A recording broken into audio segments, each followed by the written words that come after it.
सबसे मैं आप लोगों को चैप्टर नंबर 44 करवा रही थी विकेट संग से, जिसमें हम एंटीबायोटिक्स पढ़े। तो मैं थोड़ा सा आप लोगों को चैप्टर से के पीछे से लेकर आती हूँ, ताकि अगर आप लोग ये वाली वीडियो अभी देख रहे हो और आपने पहले वाली नहीं देखी तो आपको थोड़ा बहुत आइडिया हो जाए कि हम क्या पढ़ रहे थे। ठीक है, सिर्फ 1 मिनट लगेगा मुझे इस रिवीजन में। टेट्रासाइक्लिन, मैक्रोलाइड और ये सारी जितनी भी एंटीबायोटिक के यहाँ पे नेम लिखे हैं, हम वो एंटीबायोटिक पढ़ रहे हैं जो प्रोटीन सिंथेसिस को इनहिबिट करती है। इससे पहले चैप्टर नंबर 43 में हमने बीटा लैक्टम वगैरह पढ़े हैं, वैनकोमाइसिन पढ़ाया मैंने, जिसमें मैंने बताया था कि वो सेल वॉल को इनहिबिट करते हैं। हम कोई ऐसा एंजाइम इनहिबिट करे थे जिसमें सेल वॉल इनहिबिट होती है। और उससे पहले वाला जो चैप्टर है 28, जो मैंने लिपन कोर्स से अपलोड किया था क्योंकि वो कैटजंग में नहीं था, वो था प्रिंसिपल्स ऑफ एंटीबायोटिक्स जो हैं और इंट्रोडक्शन था कीमोथेरेपी वगैरह का। उसमें वो प्रिंसिपल थे जो हमें पढ़ना ज़रूरी है, ताकि हमें मतलब एक जनरल आइडिया हो जाए कि ये टर्म्स क्या हैं, बैक्टीरियासिडल क्या है, स्टैटिक क्या है, बीटा लैक्टमेज इनहिबिटर क्या है, MIC क्या है और ये सारी चीज़ें।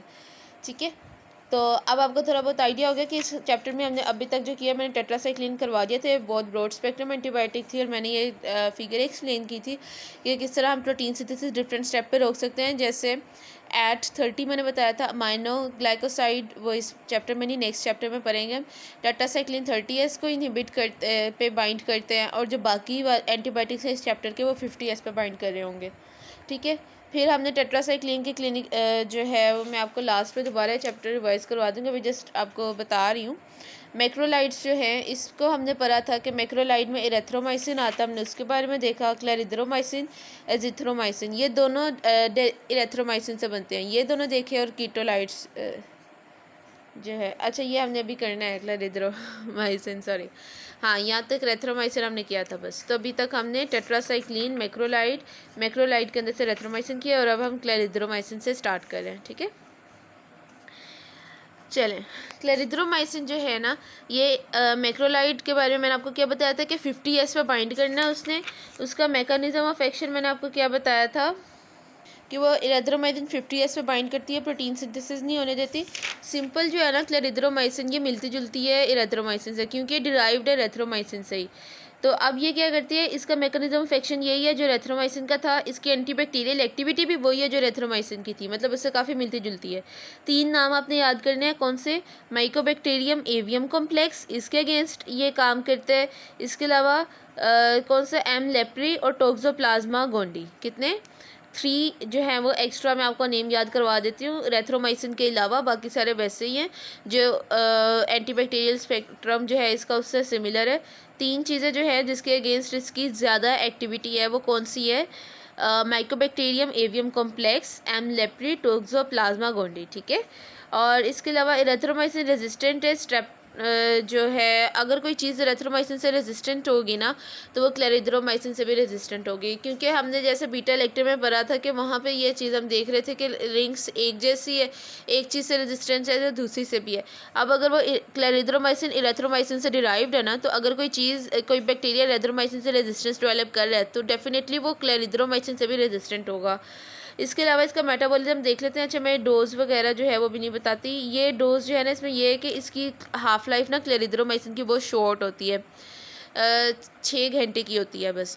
तो आपको एक दिन में 2 बार देनी पड़ती है। ठीक है, यानी कि आपने कांस्टेंट लेवल मेंटेन करना होता है ना, उसके एक स्टेडी स्टेट लेके आनी होती है। तो जब डाउन आएगा ग्राफ तो आपको दोबारा से डोज लेकर उसको कांस्टेंट करना होगा, स्टेडी स्टेट पे लाना होगा। अब जिसकी हाफ लाइफ जिस ड्रग की ज़्यादा होती है उस ड्रग को आपको एक बार देने की ज़रूरत पड़ती है। जैसे एजिथ्रोमाइसिन जो है ना, जो इसकी दूसरी इसी मैक्रोलाइड का में 3rd नंबर पे जो क्लास आती है एजिथ्रोमाइसिन, इसमें जो है ना इसकी हाफ लाइफ बहुत ज़्यादा होती है, 48 आवर।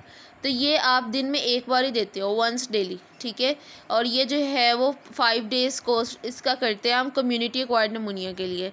सही है, तो ये देखें, इसका देखें कि दिन में एक बार देनी पड़ रही है, और इसको देखें क्लैरिथ्रोमाइसिन दिन में 2 बार देनी पड़ रही है। वजह क्या है कि इसकी हाफ लाइफ 6 आवर है, इसकी हाफ लाइफ 48 आवर है। ठीक है, उसके बाद हम देखते होते हैं, जब हम देख लेते हैं कि हमने पहले ना छोटी छोटी चीज़ें करनी होती हैं। एक ड्रग किससे आई?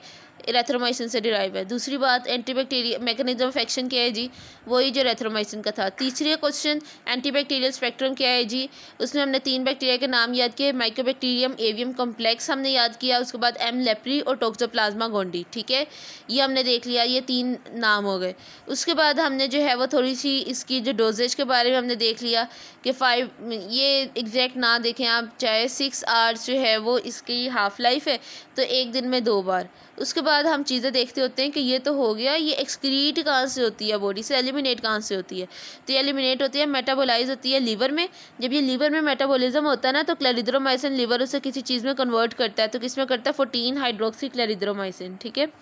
अब ये पोर्शन जो है ज़्यादातर यूरिन में जाता है, यानी कि किडनी के थ्रू एक्सक्रीट हो रही है, ठीक है। बाकी ये चीज़ मैंने आपको पहले कई बार बताई हुई है कि अगर कोई चीज़ किडनी के थ्रू एक्सक्रीट हो रही है ना, या उस वहाँ से मेजरली जा रही है, तो किडनी का जो डिजीज़ से रीनल इम्पेयरमेंट वाले जितने पेशेंट होंगे, हमने उसमें वो ड्रग देने से पहले एक बार सोचना होगा कि देनी चाहिए कि नहीं, या आपकी जो डोजेज है वो आप थोड़ी कम कर दो अगर बहुत ज़रूरी है, ठीक है।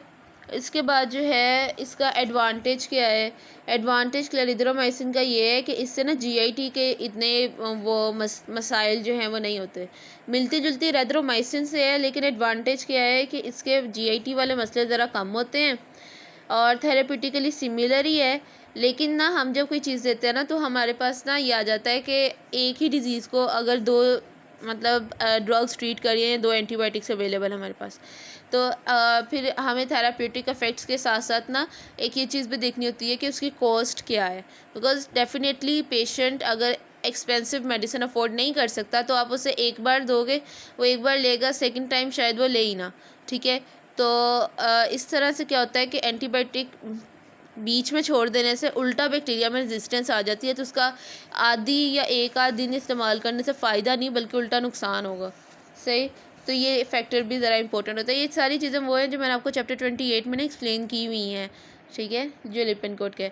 चलें आगे है एजिथ्रोम, हमने चलें रिवीजन में आपको लास्ट में करवा दूँगी, ठीक है। अभी बस माइंड में पैकअप करें कि कौन सी ड्रग है, क्या वो किस क्लास में है, किस बैक्टीरिया के ख़िलाफ़ है, क्या उसका ये एंटीबायोटिक स्पेक्ट्रम है, और उसका जो थोड़ी सी फार्माकोकाइनेटिक्स जो है वो अपने माइंड में बिठाने की कोशिश करें।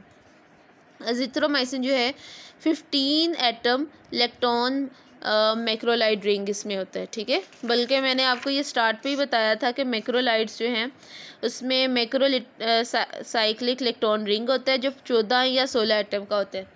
तो इसमें एजिथ्रोमाइसिन में 15 एटम का है, इसलिए ये साइटोक्रोम P450 को इनहिबिट नहीं कर रहा होता। बाकी जो हमने ड्रग्स देखी थी ना, मैक्रोलाइड हमने देखा था साइटोक्रोम P450 को इनहिबिट कर रहा है। उस वजह से क्या होता है, ये एंजाइम का जो इनहिबिटर है ना, बेसिकली जनरल में आपने पढ़ा होगा, अगर आप इस एंजाइम को इनहिबिट कर देना, जैसे हमने ये इसमें ही पढ़ा था एरिथ्रोमाइसिन में, तो उसका ये होता है कि आप ये जो एंजाइम है ना, फॉर एग्जांपल ड्रग ए को कन्वर्ट करा था एक्स में, और एक्स ने यूरिन में आ जाना था, ठीक है।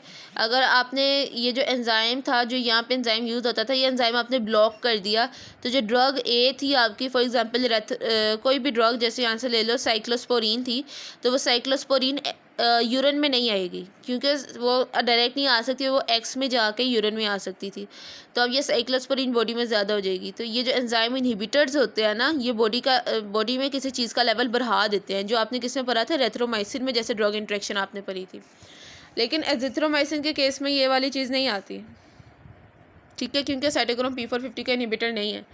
उसके बाद वो क्या कहते हैं कि ये ड्रग जो है ना, ये स्लोली रिलीज़ होती है टिश्यूज़ में, ठीक है। एरिथ्रोमाइसिन और क्लेरिथ्रोमाइसिन से फार्माकोकाइनेटिक्स की वजह से ही डिफ़र कर रही है। यस, इसमें जो है वो हम देख लें कि इसके अलावा जो यहाँ पे ये हो गई इसकी बात फार्माकोकाइनेटिक की, हमने देख लिया इसके स्ट्रक्चर को थोड़ा सा। मैकेनिज़्म ऑफ एक्शन जो है वो तकरीबन सिमिलर ही होता है इसका, ठीक है, क्योंकि ये उससे डिराइव्ड है ना, एरिथ्रोमाइसिन से ये भी, ठीक है। और डिराइव्ड कैसे है कि इसमें सिर्फ मिथाइलेटेड नाइट्रोजन ग्रुप जो है ना वो आके लगता है इलेक्ट्रॉन रिंग के साथ, तो फिर हम कहते हैं कि ये एजिथ्रोमाइसिन बन जाती है, ठीक है। ये इलेक्ट्रॉन रिंग है, ठीक है। अब आप यहाँ पे ऐड कर देंगे ये वाला जो है मैक्रोलाइड रिंग जो है, इसमें नाइट्रोजन जो है मिथाइलेटेड नाइट्रोजन ऐड कर देंगे तो एजिथ्रोमाइसिन बन जाएगा। तो अब ये किस बैक्टीरिया के खिलाफ जो है वो कर रही है, M avium, Mycobacterium avium, Toxoplasma gondii, similar लग रहे। इसमें भी तीन क्लेरिथ्रोमाइसिन में भी तीन ही परे थे ना, Mycobacterium avium, Toxoplasma gondii, M leprae. ठीक है, ये तीन परे थे ना, Mycobacterium avium, Toxoplasma gondii, M leprae. और यहाँ पे एजिथ्रोमाइसिन में आप देख लें, यहाँ पे ना उसमें से दो, एम एवियम और टोक्सोप्लाज्मा गोंडी, यानी कि ज़रा एंटीबायोटिक स्पेक्ट्रम भी एक जैसा लग रहा है इन दोनों का, क्लेरिथ्रो और एजिथ्रो का। अब एजिथ्रो जो है ना वो बेसिकली ये ना, इसमें ये होता है कि ये इसकी एक्टिविटी कम है इरेथ्रोमाइसिन और क्लेरिथ्रोमाइसिन की बनिस्बत किस चीज़ में कम है जी, अगेंस्ट एच इन्फ्लुएंजा। ठीक है, और इसके अलावा इसकी एक्टिविटी क्लेमीडिया के अगेंस्ट बहुत ज़्यादा होती है। ठीक है, तो ये एक चीज़ हो गई। उसके बाद हमने देखा था, ये बात मैंने आपको पहले बताई थी कि क्लेरिथ्रोमाइसिन जो है उसकी हाफ़ लाइफ कम है, वो दिन में 2 बार देनी पड़ती है। एजिथ्रोमाइसिन की हाफ़ लाइफ ज़्यादा है, ये दिन में एक बार मतलब आप दे के गुजारा कर सकते हो। और ये चीज़ मैंने आपको बता दी कि साइटोक्रोम P450 का इनहिबिटर नहीं है। ठीक है, उसके बाद ना तो चले इन दोनों को समराइज़ कर देते हैं। नहीं, पहले कीटोलाइट भी पढ़ लेते हैं। कीटोलाइट जो है ये सेमी सिंथेटिक है, 14 मेंबर रिंग है। ठीक है, और मैकेनिज्म ऑफ एक्शन आप सारे मैक्रोलाइट का वही है जो मैं आपको पहले से बताती आ रही हूँ, 50S पे बाइंड करके प्रोटीन सिंथेसिस इनहिबिट करना। फिर इसमें जो एक ड्रग है टेलिथ्रोमाइसिन, ठीक है, वो क्लिनिकल यूज़ में आती है। और ये किस किस के अगेंस्ट जो है वो काम करती है, स्ट्रेप्टोकोकस पायोजीन्स, ठीक है, एस यूरियस, एच इन्फ्लुएंसी, मोरेक्सेला, ठीक है, और क्लेमीडिया और एनगोनोरिया। बेसिक आप इरेथ्रोमाइसिन पे ज़्यादा फोकस करें, इसकी बनिस्बत वो ज़्यादा इंपॉर्टेंट है। ठीक है, और थोड़ा सा क्लेरिथ्रो और एजिथ्रो का आपको ज़्यादा पता होना चाहिए। इसके अलावा रेजिस्टेंस इफ्लक्स पंप से आती है, जो मैंने आपको पहले एक्सप्लेन किया हुआ है कि जो बैक्टीरिया इफ्लक्स पंप अपने ना जो होता है ना बैक्टीरिया, वो इफ्लक्स पंप बना देता है, जिससे जो एंटीबायोटिक आ रही है ना वो उसको उल्टे पाँव बाहर फेंक देता है। इसके अलावा टेलिथ्रोमाइसिन की 57 पर ये बता रहा है ये पैराग्राफ के जी, टेलिथ्रोमाइसिन जो है वो 57% जो है उसकी बायोअवेलेबिलिटी है, प्रोटीन से भी बाउंड है, लिवर में मेटाबोलाइज होती है और रिवर्सिबल इनहिबिटर है साइटोक्रोम P3A4 की। ठीक है, और टॉक्सिसिटी में क्या आता है कि क्यूटी इंटरवल को लंबा कर रही है और हेपेटाइटिस कर रही है। अच्छा, इसमें ना आप ज़्यादा जो है ना, जो अपनी तवज्जो का मरकज़ है ना, वो इरेथ्रोमाइसिन, क्लेरिथ्रोमाइसिन और एजिथ्रोमाइसिन को रखें। ठीक है, अब क्लेरिथ्रोमाइसिन में हमने क्या देखा कि 6 आवर्स हाफ लाइफ है, डोज ट्वाइस है, इरेथ्रोमाइसिन से बनी हुई है, ये भी एजिथ्रोमाइसिन भी इरेथ्रोमाइसिन से बनी हुई है। मैकेनिज्म ऑफ एक्शन सेम है, एंटीबैक्टीरियल स्पेक्ट्रम तकरीबन दोनों का सेम है। 3 नाम इसमें पर है, Mycobacterium avium, M leprae, Toxoplasma gondii. उसमें से 2 नाम इसमें पर है, वही 2, एम एवियम और टोक्सोप्लाज्मा गोंडी, जिसके खिलाफ ये है। उसके बाद लीवर में मेटाबोलाइज होती है ये। ठीक है, और इसके जो एडवांटेजेस हैं वो हमने ये देखे कि जीआईटी के मसले नहीं कर रही है, और जो है मतलब हम थोड़ी सी डोज वगैरह देख लेते हैं। दूसरी बात इसमें हमने देखी कि एजिथ्रोमाइसिन में साइटोक्रोम P450 का ये इनहिबिटर नहीं है, क्योंकि ये 15 एटम वाला है, और ये 14 वाले जो है ना वो इनहिबिट कर रहे होते हैं। और फिर कीटोलाइट हमने देखा, उसको थोड़ा थोड़ा सा बस देख लें अभी। ठीक है, और आगे हम मूव करते हैं क्लिंडामाइसिन। ठीक है, ये किस में आता है, क्लिंडामाइसिन में ना पढ़ने से पहले 3 बातें मैं आपको बताती हूँ। वो 3 बातें ये हैं कि आप ना एस याद कर लो क्लिंडामाइसिन के लिए, सी की जगह आप समझ लो कि इधर एस लिखा हुआ है। ठीक है, तो मोटी मोटी बातें जो आपको पता होनी चाहिए ना, इससे पहले कि मैं नॉलेज की भरमार करना शुरू करूं, वो मोटी मोटी बातें आपको ये पता होनी चाहिए कि एक तो एस मतलब बैक्टीरियोस्टैटिक है। ये बातें मैंने आपको एक्सप्लेन की हुई हैं। स्टैटिक का मतलब है कि उसकी बैक्टीरिया की नस्ल रुकेगी। सिडल का मतलब है कि बैक्टीरिया दुनिया से कूच कर जाएगा, दुनिया फ़ानी से कूच कर जाएगा। सही, तो एक तो ये बात की स्टैटिक है। दूसरा एस का मतलब इसकी क्लिनिकल इंडिकेशन का शो कर रहा है, वो ये कि ये स्किन इन्फेक्शन में जो है वो के काम आ रहा होता है। ठीक है, ये इसका क्लिनिकल यूज़ हो गया कि स्किन इन्फेक्शन में काम आना है। तीसरी चीज़ एक और जगह काम आता है, वो क्या कि जो बैक्टीरिया का नाम है वो स्ट्रेप्टोकोकस है ना, तो वो भी एस से शुरू होता है। तो आपने क्लिंडामाइसिन में जो सी है ना, आपने समझना है कि वो एस है, और इसी एस का मतलब है कि बैक्टीरियोस्टैटिक है। इस एस का मतलब है कि ये स्किन वगैरह में स्किन इन्फेक्शन में काम कर रहा है। इस एस का मतलब है कि वो बैक्टीरिया का नाम क्या है, एस से शुरू हो रहा है। ठीक है, अब उसके बाद आ जाएं, ये clindamycin is not a macrolide. Macrolide मैंने ऊपर इरेथ्रोमाइसिन, क्लेरिथ्रो, एजिथ्रो और कीटोलाइड पढ़ा दिए। ठीक है, वो लैदा से पढ़ा दिए। अब ये जो क्लिंडामाइसिन है ये लैदा क्लास है जो लिंकोमाइसिन में आ रही है।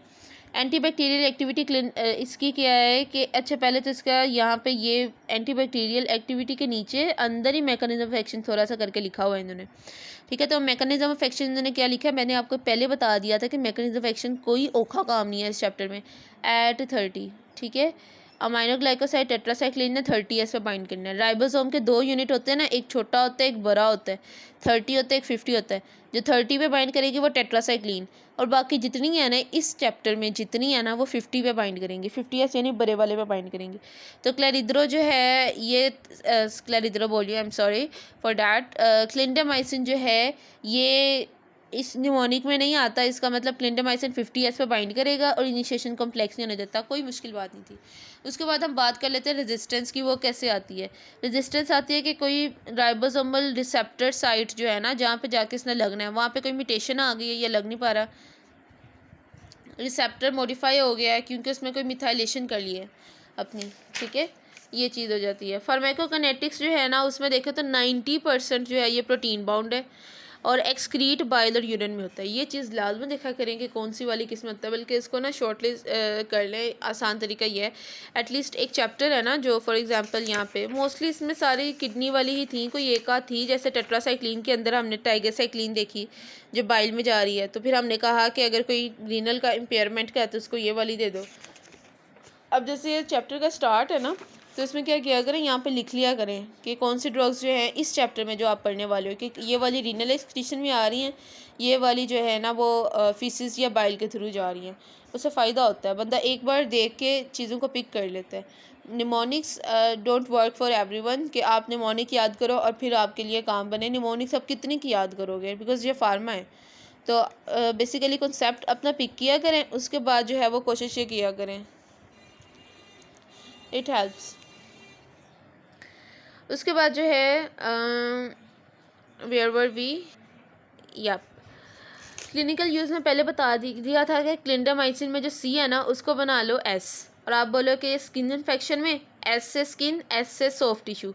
स्किन और सॉफ्ट टिश्यू इन्फेक्शन में आता है बैक्टीरिया स्ट्रेप्टो और स्टेफाइलो, ठीक है, कोकाई ये करता है, ठीक है। इसके अलावा ये कम्युनिटी एक्वायर्ड स्टेन जो है मेथिसिलिन मर्सा में उसमें आ जाता है, ठीक है, और एनारोबिक इन्फेक्शन में भी। और इसके अलावा ये टोक्सोप्लाज्मोसिस ऑफ ब्रेन में भी कर रहा होता है।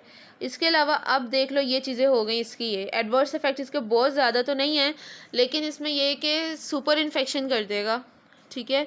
सुपर इन्फेक्शन करेगा ना तो जो चीज़ मैं आपको मेरे ख्याल में मैंने कई बार बताई है सुपर इन्फेक्शन वाली, और ये तो जनरल प्रिंसिपल्स के अंदर था ना, क्या होता है क्लोस्ट्रीडियम डिफिसाइल है ना फॉर एग्जांपल, ये सूडोमेम्ब्रेनस कोलाइटिस करता है, या ये जो है वो clindamycin is a risk for diarrhoea, ठीक है। तो डायरिया जो है वो करवा देता है कि नॉर्मल फ्लोरा को डिस्टर्ब कर देगा आपकी बॉडी के, ठीक है, और उससे जो है ना वो ये चीज़ डेवलप कर रही होगी सूडोमेम्ब्रेनस कोलाइटिस। अब नेक्स्ट क्लास है हमारी अलग से क्लोरामफेनिकोल।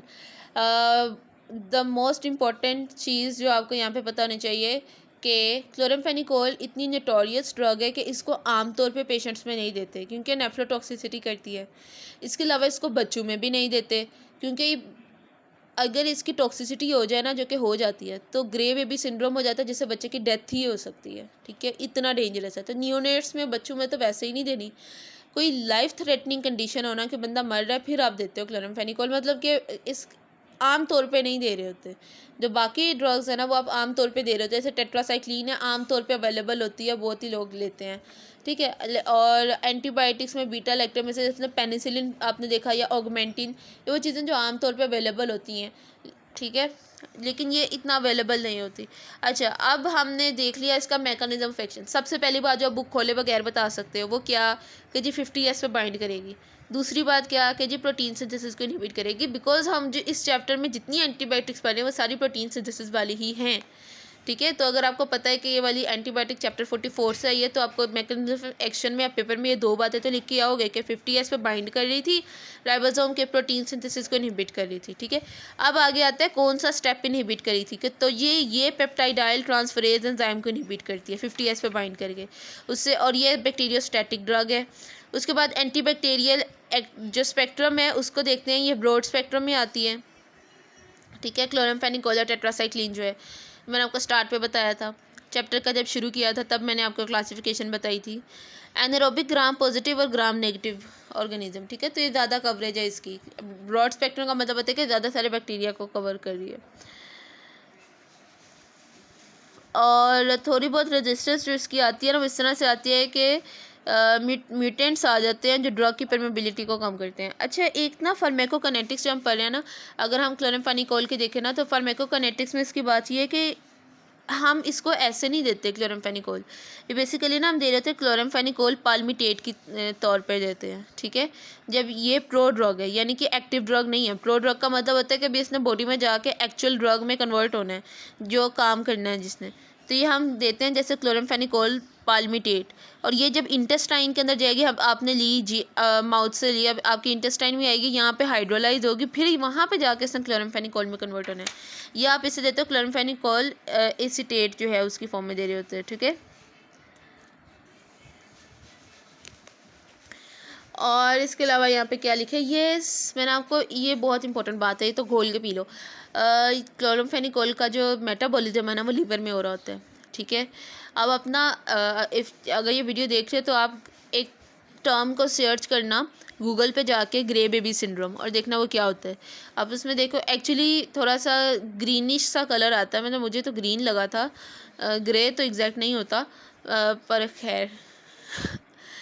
तो उसमें ये होता है कि ना क्लोराम्फेनिकोल की एक्यूमुलेशन है, जैसे मैंने आपको स्टार्ट में बताया कि बच्चों में नहीं देना। अब बच्चों में ना एक एंजाइम की डेफिशिएंसी होती है, ग्लूकुरोनासाइल ट्रांसफरेज, ठीक है। ठीक है, ग्लूकुरोनिडेशन जो है ना, वो उसमें नहीं, इतनी ग्लूकुरोनिक एसिड से कंजुगेशन करनी होती है। इस ड्रग का मेटाबॉलिज्म है, और ये एंजाइम की डेफिशिएंसी की वजह से ना नियोनेट्स में नहीं हो पाता। तो नियोनेट्स में जब ये एंजाइम, मैंने आपको जैसे यहाँ पे बताया था इसी वीडियो में, कि अगर आप उसके एंजाइम को जो है वो इनहिबिट कर दोगे, या वो एंजाइम नहीं होगा, तो जो ये है ना चीज़ रिएक्शन की इस साइड वाली, वो ज़्यादा हो जाती है, यानी कि ड्रग ज़्यादा हो जाएगी, फिर वो बॉडी में टॉक्सिसिटी करेगी। तो ये ग्रे बेबी सिंड्रोम करता है क्लोराम्फेनिकोल, ये बहुत इंपॉर्टेंट है, ठीक है। यूरिन में एक्सक्रीट होता है। क्लिनिकल यूजेस इसके जो है वो थोड़े थोड़े ना टेट्रासाइक्लिन से मिलते जुलते हैं। याद है, टेट्रासाइक्लिन में आपने रॉकेट माउंटेन स्पॉटेड फीवर आपने देखा था, रिकेट्सियल इन्फेक्शन आपने देखा था, ठीक है। इसके अलावा आपने अगर आपको याद हो तो मैंने आपको बहुत स्टार्ट में ना एक चीज़ बताई थी टेट्रासाइक्लिन के अंदर, मैंने आपको निमोनिक बताई थी कि एम याद कर ले, कि मीनोसाइक्लिन जो है ना वो मेनिंजियोकोकल स्ट्रेन में आती है। और देखें इसका थोड़ा बहुत उससे सिमिलर है कि इसमें भी मेनिंजियोकोकल मेनिंजाइटिस, सॉरी हाँ वो स्ट्रेन है, ये मेनिंजाइटिस है, मेनिंजाइटिस डिफरेंट आ जाएगा थोड़ा, उसमें आ जाता है। बस बहरहाल आप थोड़ा सा याद रखने के लिए चीज़ों को थोड़ा सा मिला सकते हैं, ठीक है, या कोई टेबल बना के उसको अलहदा कर सकते हैं। बहरहाल इसमें टेबल बहुत अच्छा बना हुआ है, अगर आप ये टेबल इसकी स्क्रीनशॉट ले सकें, ठीक है, तो ये टेबल आपको काम आ जाएगा बाद में, कि आपको सारी ड्रग्स इसमें याद हो जाएंगी, ठीक है। इस तरह से एंड पे चैप्टर पूरा पढ़ने की ज़रूरत नहीं पड़ती। ओके, तो अब इसके एडवर्स इफेक्ट्स थे। एडवर्स इफेक्ट्स में मैंने आपको जीआईटी में बता दिया कि सुपर इन्फेक्शन जो है वो वाला काम है ओरल या वेजाइनल कैंडिडियासिस कर सकता है।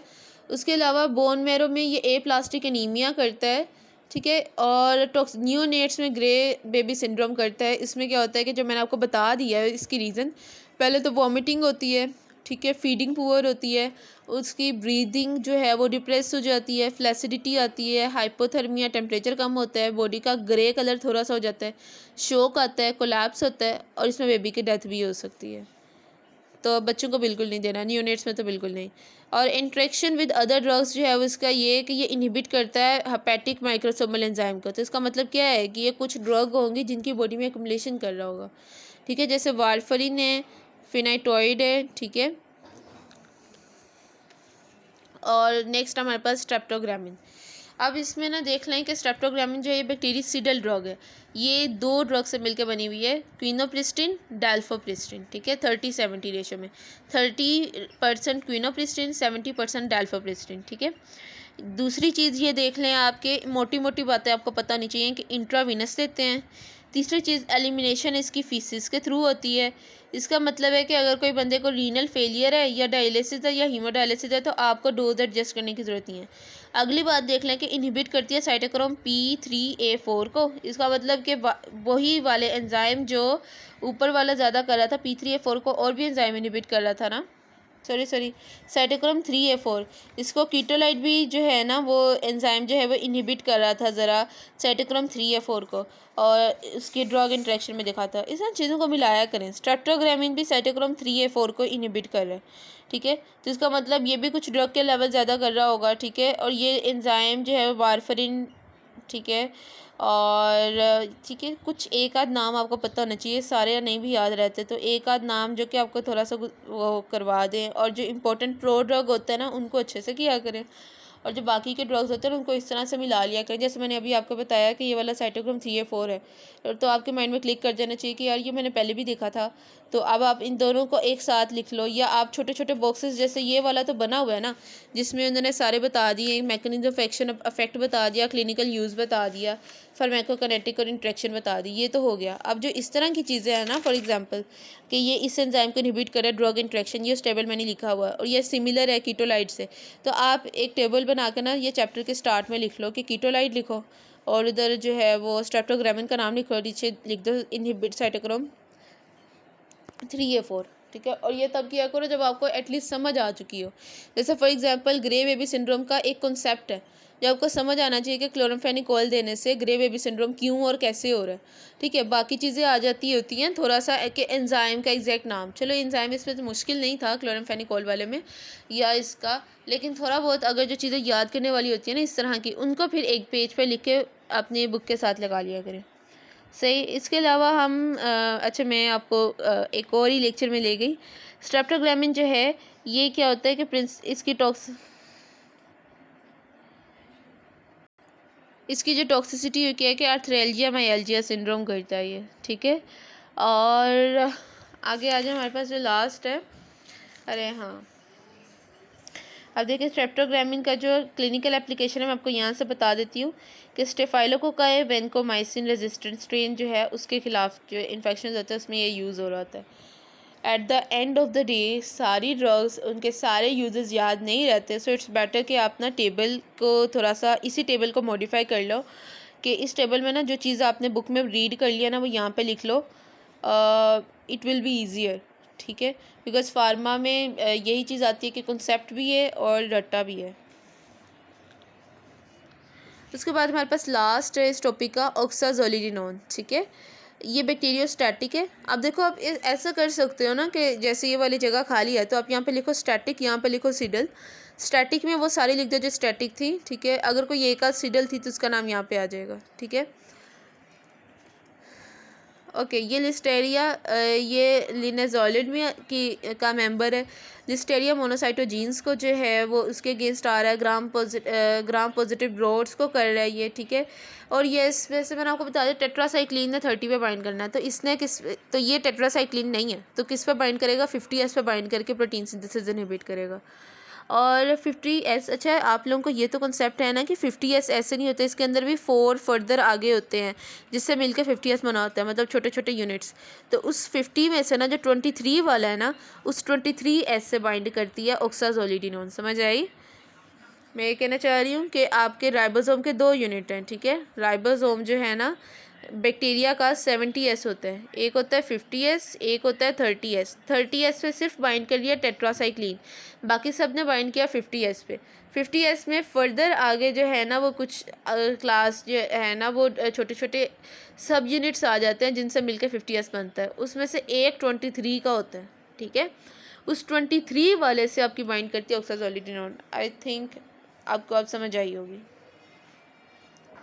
इसकी टॉक्सिसिटी जो है वो थ्रोम्बोसाइटोपिनिया करती है, ठीक है। और कुछ जो है वो हमारे पास एनीमिया, न्यूट्रोपिनिया करती है। पीनिया का मतलब होता है न्यूट्रोफिल का लेवल कम कर देती है। केसेस ऑफ ऑप्टिक और पेरिफेरल न्यूरोपैथी, लैक्टिक एसिडोसिस, ये सारी जो है ना स्टोरीज टॉक्सिसिटी में आ जाती हैं। लिनाजोलिड जो है वो इसकी 100% bio availability after oral administration. I think मैंने थोड़ा सा ज़्यादा इसके अंदर नॉलेज वगैरह डाल दी है ना, बट मैंने आपको इसमें कॉन्सेप्ट बेसिकली ये दे दिया कि आपने याद कैसे करना है या पढ़ना कैसे है फार्मा को। अच्छा, अब इसके बाद ना आपको मैं इससे मोटा मोटा रिवाइज करवा देती हूँ कि हमने क्या क्या पढ़ा इस चैप्टर में। टेट्रासाइक्लिन पढ़े और इसके अलावा क्लोरामफेनिकोल, ये दोनों ब्रॉड स्पेक्ट्रम थे। टेट्रासाइक्लिन 30 पे बाइंड करता है, बाकी सारे ये 50 पे बाइंड करते हैं। टेट्रासाइक्लिन जो है वो बैक्टीरियोस्टैटिक था, ठीक है। और ऑलमोस्ट जो है ना सिर्फ जो स्ट्रेप्टोग्रामिन है ना ये सीडल है, ठीक है, रैपिड बैक्टीरियसीडल है। बाकी जितने भी हैं ना जो आपने पढ़े हैं आज वो सारे इस चैप्टर में बैक्टीरियोस्टैटिक थे। उसके बाद इन्फेक्शंस पे आते हैं। टेट्रासाइक्लिन में क्लेमीडिया, रिकेट्सिया, स्पायरोकीट आता है और थोड़ा बहुत जो है वो क्लोरमफेनिकोल में भी हमने इस तरह से देखा था, ठीक है। उसके बाद क्लिंडामाइसिन का मैंने कहा था एस्लिको, स्किन और सॉफ्ट टिश्यू इन्फेक्शन, ठीक है। एरिथ्रोमाइसिन जो है ये कम्युनिटी एक्वायर्ड नमोनिया, ठीक है। उसके बाद क्लेरिथ्रोमाइसिन, जिथ्रोमाइसिन में 3 मैंने नाम याद करवाए थे, माइकोबैक्टीरियम एवियम कॉम्प्लेक्स, टोक्सोप्लाज्मा और एम लेप्री, ठीक है। और उसके बाद जो है वो लिनाजोलिड जो है ये मेथिओनिन रेजिस्टेंस स्टेफाइलोकोकस में आ रहा था, ठीक हो गया। ओके जी, अल्लाह हाफिज़।